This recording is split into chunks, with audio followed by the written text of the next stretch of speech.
All in Sports Network. We love sports. Hey everybody, Ben Peck here on the All In Aggies YouTube channel. We're back after an extended weekend.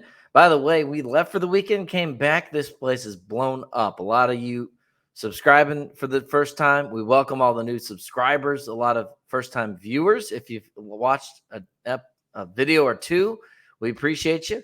We encourage you to subscribe to make sure you see more of our content. It will get better and better as we go on. Finally figured out how to get my wonderful name on here so we can not just for myself, but be better hosts to our guests as they come on. We'll have more of those in the future. Of course, it is Mississippi State Week, the school that in so many ways replicates Texas A&M. I believe it was going to be Mississippi A&M back in the day, the Aggies, but they just kept the colors, but everything else is similar-ish. But a place where A&M has not had a lot of success recently, however, you would think they should be able to get that corrected this week. On today's show, we'll hear from Conner Weigman. We heard from him for the first time since that Missouri game, really for the first time since he's gone out with the injury.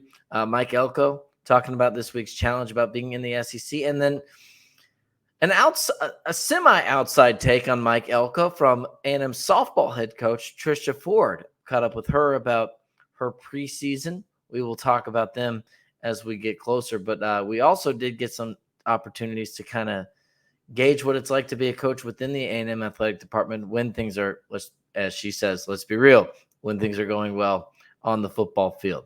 All right, without any further ado, let's start off with Conner Weigman. So it comes back 18 for 22, 276 yards, no touchdowns, didn't need them. You were getting other guys scoring touchdowns on the ground. Shout out Le'Veon Moss in particular. Amari Daniels getting in there as well. And now we've had a bye week, and now we go to Mississippi State with a full week of not just a full week of practice, but a full week of you're the guy practice, so to speak. You know, not as we talked with Andrew Monaco. If you missed that chat, go catch our conversation with the voice of the Aggies, but not just a camp-like feel of we're rotating in and it just feels like everyone's splitting all these reps. Conner Weigman now kind of getting that opportunity to really get back on that horse, get dialed in as you prepare for Mississippi State. Obviously had a tough go of it in the Notre Dame game. McNeese State was limited in terms of what they did down the field passing. That was probably more by game plan than anything else. But he, like all of us, sat back, saw what Marcel Reed was able to do. We'll touch on their relationship in just a bit, but wanted to first talk about his mindset coming into this Missouri game. You know, you come in and if you don't succeed, maybe the most generous people out there say he's still not ready. Maybe this was a mistake from Coach Elko to thrust him in there. And if he doesn't succeed, and the other end of it, of course, would be he's not the guy. I told you it was Marcel. You need to stick with Marcel. You went to Conner, and he blew us the game. He lost it. That I'm saying that would have been maybe some of the reactions, some of the more toxic reactions you could have seen based off how Conner Weigman looked. And to come in knowing the microscope that you're under, the critique that you're going to get, and really the fairly lackluster by your standards start to the year you've had, and do what he did was pretty remarkable. This is kind of what he talked about in terms of being able to come out and show out against the Tigers. I don't know. I feel like if I get backed in the corner, I come out swinging. Like I'm not going to go down without a fight. That's just how I am. It's how I was raised, and just being able to come out there and stick to the game plan Coach Klein had, and just the trust he had in me to go out there and sling the ball around. I mean, we had a good game. It was fun. Love to hear that attitude from Conner. And look, he should, I would think, I would hope, should have plenty of opportunities to have a lot of fun against Mississippi State this weekend.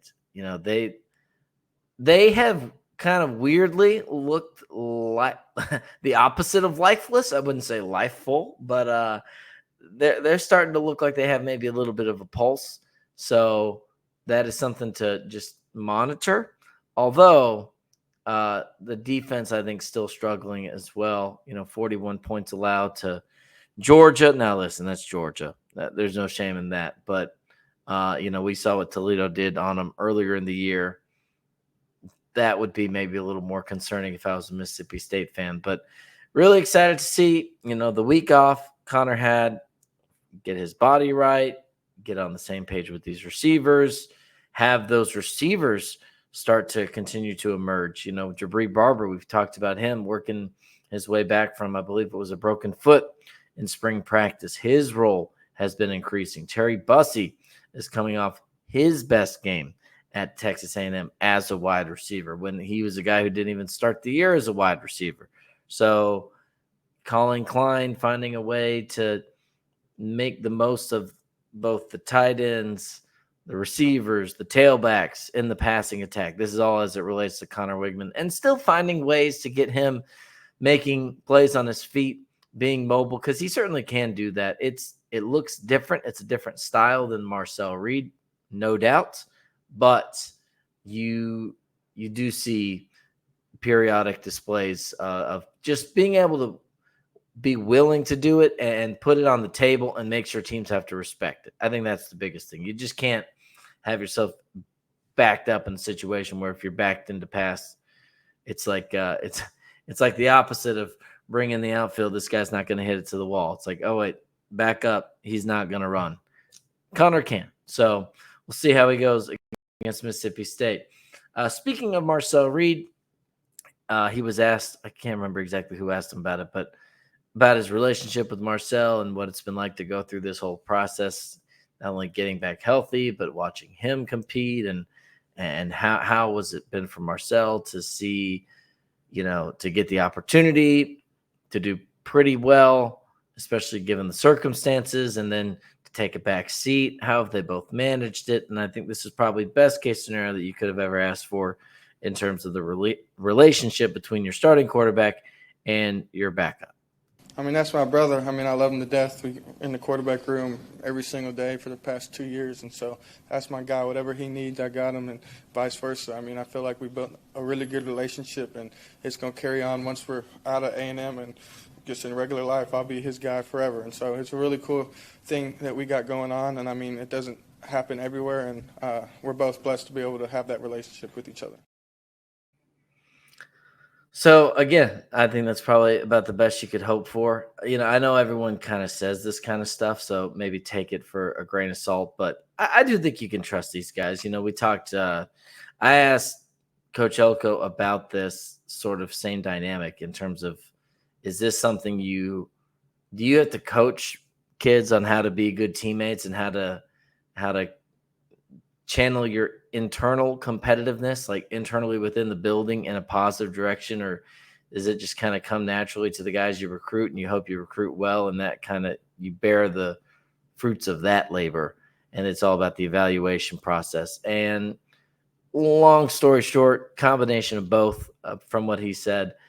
And I think Conner Weigman and Marcel Reed, I think the way they've both handled it's been really good. We did a whole video on it about the quarterback culture, hearing Mike Elko talk after the game against Mizzou, and shout out Conner Weigman and what it meant for him to come back and do all that, but also to be mindful of what Marcel Reed got this team through, how he persevered, how he put them in a position to be where they are right now, the number 14 team in the country. So good for 15, good for 10, and also I will just point out Marcel Reed touched on, the idea. He was asked like, hey, not anything against him, but in today's world, it would not be unique for a guy to maybe say, hey, I'm stuck behind somebody for a while and it's maybe not worth it for me to sit here and wait for my turn. I should try to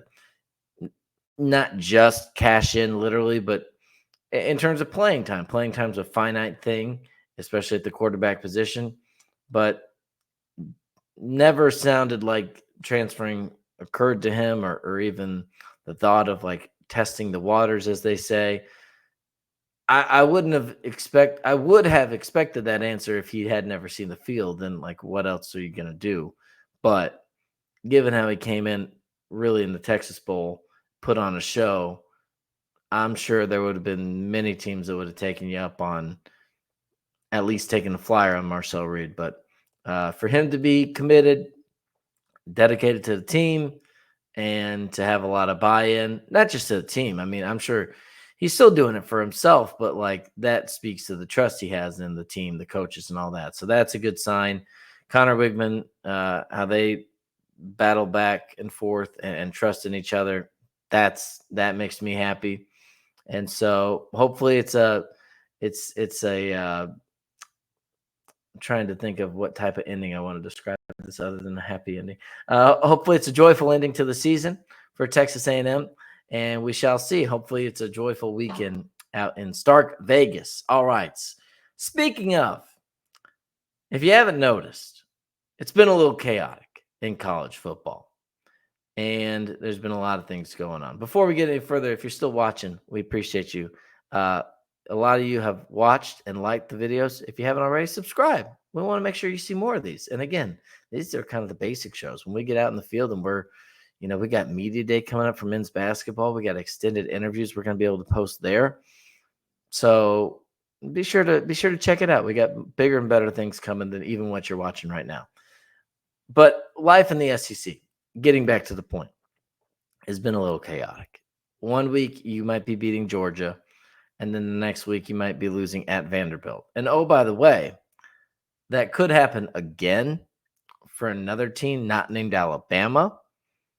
Just not trying to speak it into existence, but just look at this weekend schedule and look at who that team has to play in Nashville a little ways down the road.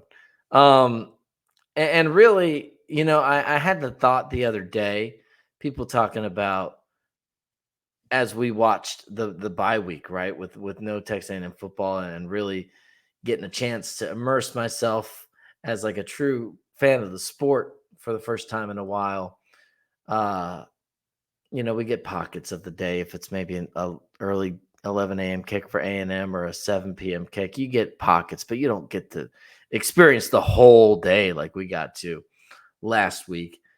But the analogy that came to my mind when people are asking, how could you ever prefer the NFL over college football? And it got me thinking, the reason I think people gravitate to college football in terms of the entertainment factor is the same reason we enjoy horse racing. Now, let me explain. Have you ever wondered why the dominant horses that we all watch in the Kentucky Derby, the Belmont, like the Secretariats of the world? You think, man, that's like a kid who won the Heisman. That's like a Joe Burrow 2019 horse. What did he do in the horse version of the NFL? And turns out, as you know, there's not really much of that exists in horse racing. Now, why is that? Surely there would be a market to see how a Secretariat could stack up against, a dominant horse of yesteryear, or the young up-and-comer years down the road when they're still largely at their physical prime. And really, I don't want to pretend to be the biggest horse racing savant in the world, but if you read into this, and there is literature on it, the reason why horse racing is structured the way it is around whatever it is, 2-3-year-old colts, and it's kind of one and done, is because you have horses at their maximum athletic ability, physical shape. I don't know if you describe animals as athletic, but their maximum physical peak performance with the unpredictability that being a young horse entails. You could see a dominant horse blow out another really good horse, or you could see a massive upset, or you could see that the underdog, is that a factor of the top horse having a bad race, or is that because that one horse had one of the best races of its life and it just came through in the clutch? That's what makes it entertaining for financial purposes. That's what makes it intriguing to bet on. And that is why there's a market the way it is for horse racing the way it is. Because again, I my parents grew up, my grandparents from my dad's side grew up in Kentucky, so I've I never lived there, but like I have an appreciation for some of the sports, at least maybe from afar. Maybe not quite knee deep, but less than maybe a little more than others. And so that question had occurred to me. Why don't we see the top horses? And I promise I'll get this around to college football. Why don't we see them going around for years and years and years competing against each other? It's because the unpredictability and really the most money that comes from horse racing is from the betting. Now, for college football, there is the betting element that's coming into it, but really just from the pure intrigue, entertaining, chaotic value, that's exactly what you have with college football that you don't have with the NFL. You have players who are approaching or at their peak athletic ability, right? Like guys don't drop their 40 time by tenths of a second when they go to the NFL. It's kind of locked in, but their mental understanding of the game, their focus, their this, their that is such to where it is unpredictable, it is chaotic. You could have a team narrowly favored win by 31 points at home against a team that they were again favored by 2 points against. Missouri, looking at you, A&M. Or you could have a team that is massively favored lose outright, or you could have them get blown out even in the rarest of situations. That is what makes this such a great sport, and that is what makes it entertaining. And to tie a bow on that analogy, it doesn't have to be just for the betting purposes, but just from the you watch and you never really know what's going to happen. With NFL, there can be big upsets, but you understand these are the best of the best, and all those guys, every college team or every NFL team is made up of what would be a college football all-star team, right? So even the worst teams out there. So that's why it doesn't hit the same of obviously in the NFL, and you're already expected, the best teams are expected to lose 2 or 3 or 4 games a year. Each win loss doesn't have the ride or die feel to it. So that is why I would tell you college football is the horse racing of football and really sports. It's entertaining. We have great athletes, but they're still kind of coming into their own. Can they stay concentrated, focused? Do they have mental lapses? Do they make bad judgments? All those things is what makes it exciting. And that is sort of what's on the table this week for Texas A&M going to Mississippi State, right? You've got a team that's been down, but maybe starting to get it together, at least in pieces. And you've got a team at A&M who seems like they have it all together, coming off a bye, but going to a place, by the way, where they have not won in quite some time. I know it was a much different feel. Like obviously Mike Leach, RIP, and he had some really good things going over there with especially obviously the quarterback play and the offense and Will Rogers. Is Van Buren the future of that for Mississippi State with Jeff Lebby? I don't know, maybe, but could be, I guess. Time will tell. Far too early to decide, but I think this is the most manageable Mississippi State team that A&M has faced, aside from maybe last year, obviously, when that was at home, Jimbo Fisher's last game. But this was Mike Elko talking about the challenges, not just of how you consume the sport and how he was asked about, do you see all the carnage in the SEC and does that make it easier to focus on the task at hand? This is him not only addressing that, but why every game in the SEC, and it is a little cliche, but why any team really can beat anybody on any given day. I mean, we just need to look at ourselves. I mean, we've lost to every single team on our schedule at some point in the last 2 years. We don't have a 2-0 record versus very many teams in the SEC over the last 2 years. And so, like this group of kids, the last time they went down to Starkville, it wasn't pretty. So I don't even know that we need to look at other people. I think we just need to be aware of our own history. and understand what it takes to be successful, why we're doing things to give ourselves a chance to have success, and understanding that if we stop for any second, we're going to put all of that at risk. What makes this league different is challenges like this. This is going to be a rowdy, hostile environment. They're going to be full of energy. It's going to be a really, really difficult place to play on Saturday, and you just don't have that top to bottom in every single league like you do in the SEC. I mean, really indisputable. Can't disagree. I had it up here by memory. It's slipping my mind the last time Texas A&M went down to Mississippi State and picked up a victory. But needless to say, last time was a disaster. I was here for that. It wasn't pretty. You had, first of all, you're going into the game with a backup quarterback once again because the quarterbacks at A&M, 2-2-2, hopefully 9 more, but they couldn't stay healthy.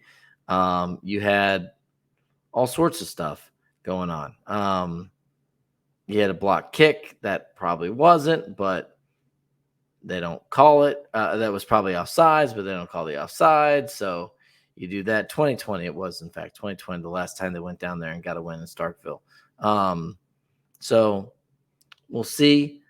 You got to feel good about the game. I don't want to sound the alarm too much or sound like I'm overly concerned about this game. I mean, I do feel good. I'm not sure what speaking of odds makers on our previous conversation, not sure what the odds makers have on this game for Mississippi State in terms of a spread, but 14.5. I mean, that's the thing, you'd say on a neutral field, like 14.5, I'm trying to think of a comparable game that was about 14.5 point favorite.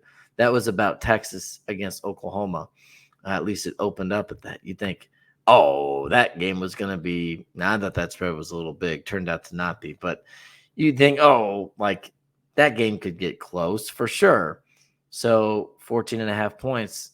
Do those games, especially when the favorites on the road, get interesting from time to time? They absolutely do. I mean, Alabama was 24.5, I want to say. So, they're not robots. They're not, they're human beings, right?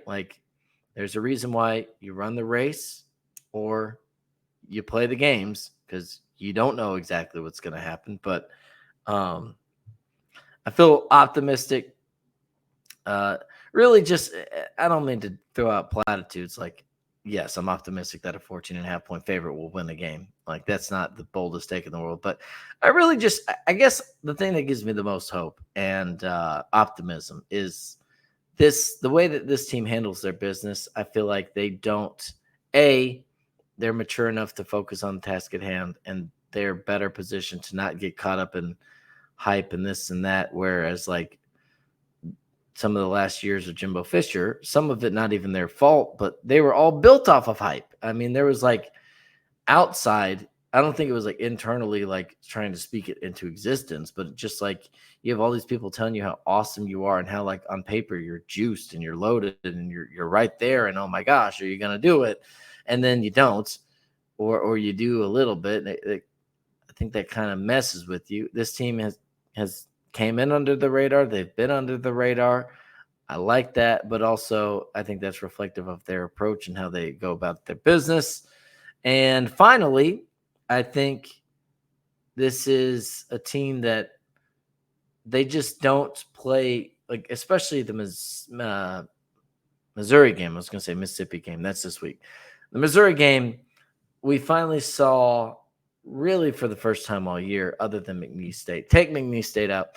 You saw for the first time them really put their foot on the throat and push down and, extend a lead, have a big, dominant victory. We didn't really see that in Jimbo Fisher's days. Even when you felt good about a game and you thought the Aggies were going to win, find a way to win, there was always just felt like a grind to get there. Now we've seen them kind of show the ability to not have it be so mucky at times. All right. Before we go, and before we continue on, if you haven't already, subscribe to the channel so that you see more of these, more fun analogies coming up down the road. But we were able to catch up with a coach at Texas A&M who has her team on campus getting ready for another season, had a scrimmage, I believe, with Blinn this past weekend.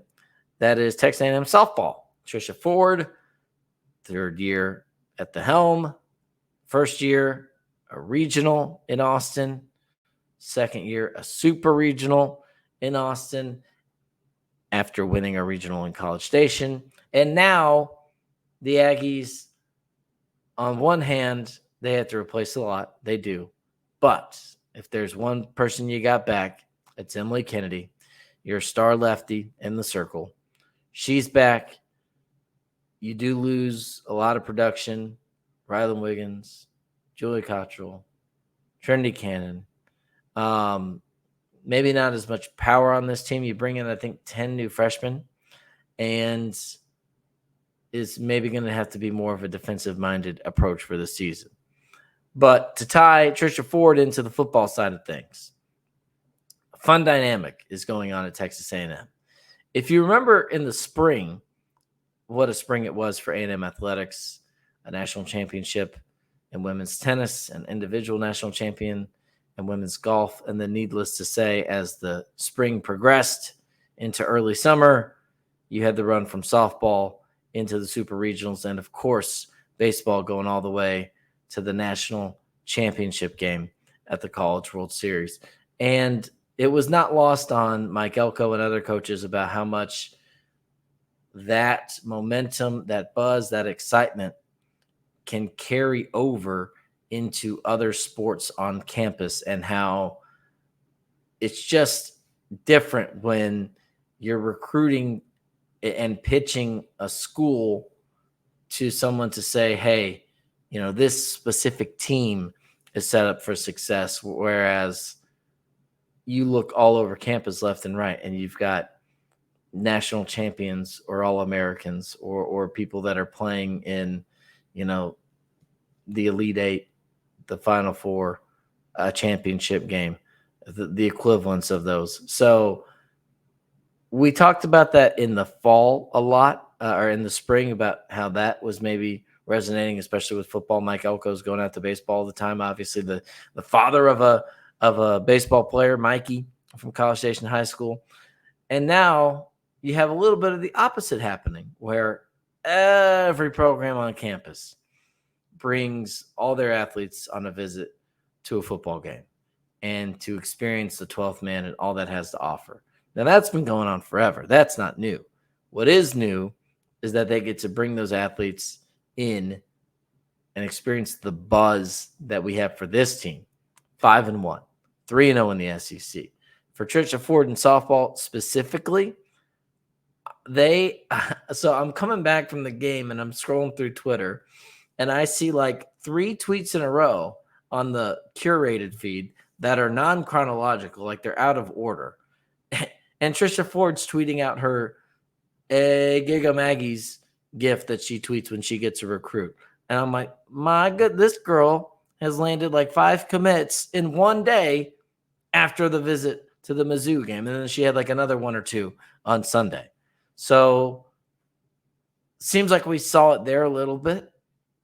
Not to say that those girls only come here because they went to a good football game, but ask Coach Ford about that dynamic, and she was maybe benefiting other programs in the spring. Now she gets to see that. And she not only talked about the recruiting wins, but also Trisha Ford, Mike Elko didn't think about this until she said it, but upon reflection, totally agree with her. A lot of similarities between the two. And if you know how they're running their program, I think that's a very high compliment over there. I do believe it begins and ends with our football coach. Coach Elko has been great to all of us. He's been very accommodating.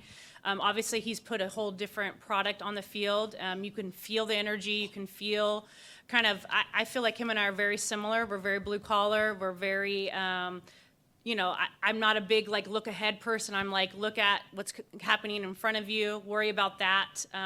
The process will kind of take care of itself. You've heard that from me for how many times, right? Cease has. And so for me, it's just been it's been a fun environment. I mean, obviously watching volleyball play against some really top programs up in Reed. That's been electric. Soccer's had some big matches. So I think for us, it really begins and ends, though, with that football coach, if I'm being honest with you. And I think Coach Elko has done a great job of really embodying Texas A&M and who we are, but embodying all of us as an athletic department and doing anything and everything to help this program continue to grow. And obviously winning football games solves a lot of problems, just like winning softball games. So I think, that Missouri weekend, I was pumped up. So I love college football. So I felt like that was some hard-nosed, in-your-face type of football, like run it down their throats. So it was fun to watch. Yeah, it was. Fire me up, Trisha Ford. Yeah, no, it was a great game to be a part of. I said it was the best atmosphere that I've been to at Kyle Field relative to the time of day, how the season is going, what's on the table, what there is to play for. And I can only imagine listen, we talked about it on this channel. Quincy Wilson paying a visit to Texas A&M and being there for that game. Like, if you're trying to land a guy of that talent, now listen, Quincy Wilson, a softball player, baseball player, they're not going to decide to attend Texas A&M because they went to a good football game that was really cool. But you get a window into the intensity of the 12th man and the standard of, hey, there's a standard of excellence. It's not just with our team. It's with this team. It's with this team. It's with every team on campus. Every program on campus is capable of, at their peak, and should be contending for SEC championships and potentially national championships. And that's the thing that's so exciting about A&M athletics right now. Number 6 in the Directors Cup last year. And that was without really too much on the football side. And we know, as Trisha Ford said, it really does start and end with football. How that program does as an outsized, not even influence, but in terms of the perception of the state of the athletic department, it can go a long way. We've got men's basketball who just popped up, I think, 13 or 14 in the preseason AP top 25 poll. So things are coming together. We saw it in the spring, and look how much of a difference it can make in the fall with just one team turning it around. And really a big part of it is not just Coach Elko, but those players and that coaching staff got to tip their hats. And I'm hoping you can get that momentum going to carry it over, not just to football, but to all those other sports as well. That's going to do it for this edition of All in Aggies. If you haven't already, subscribe, check us out. Download on the podcast feed if you'd like. If you'd like us to talk about something, if you want to reach me, you got my handle right here at the Ben Peck on Instagram and Twitter. I'm still calling it Twitter. Comment what you think about our stories, what you'd like to discuss more of, takes that you have, and maybe we can delve into at another date. And we'll be back tomorrow with some bonus content and another full show tuned up for you. So All in Aggies on the All in Sports Network, Rogue Sports Media Network. Thank you so much for watching. All in Sports Network. We love sports.